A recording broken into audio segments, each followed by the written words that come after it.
አንድ ቀን ረሱል ሰለላሁ ዐለይሂ ወሰለም ለዓሊ ረዲየላሁ ዐንሁ እንዲህ አሉት፣ አንተ ዓሊ ሆይ ከመተኛትህ በፊት 5 ነገራቶችን ተግበር።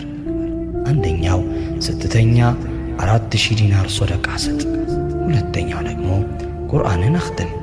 ሶስተኛ ለጀነት ዋጋዋን ክፈል። አራተኛው 2 ሰዎችን አስታርቅ። አምስተኛው ደግሞ ከዚያም 1 ጊዜ ሐጅ አድርገህ ተኛ አሉት። ዓሊይም ረዲየላሁ ዐንሁ እንዲህ በማለት ጠየቁ፣ የአላህ መልእክተኛ ሆይ ይህን በአንድ ሌሊት እንዴት ማድረግ ይቻላል ብሎ ጠየቃቸው። ረሱልም ሰለላሁ ዐለይሂ ወሰለም የሚከተለውን ተናገሩ። 4 ጊዜ ሱረቱል ፋቲሓን የቀራ 4000 ዲናር ሶደቃ ከሰጠው ጋር እኩል ነው። 3 ጊዜ ሱረቱል ኢኽላስን ወይም ቁል ሁወላሁ አሐድን የቀራ 1 ጊዜ ቁርአንን ሙሉ እንዳኸተመ ይቆጠርለታል።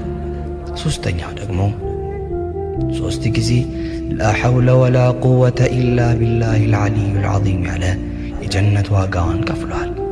አራተኛው 10 ጊዜ እስትግፋር ያደረገ 2 ሰዎችን እንደማስታረቅ ነው። አምስተኛው ደግሞ 4 ጊዜ ሸሃዳን ያደረገ 1 ጊዜ ሐጅ እንዳደረገ ነው። አስብ፣ ይህ መልእክት አንተ ጋር ብቻ እንዲቆይ አትፍቀድ፣ ሌሎችም መከራ። በአንተ ምክንያት ሌላ ሰው አንብቦ ቢጠቀም አንተም የሱ ምንዳ ተካፋይ ትሆናለህ።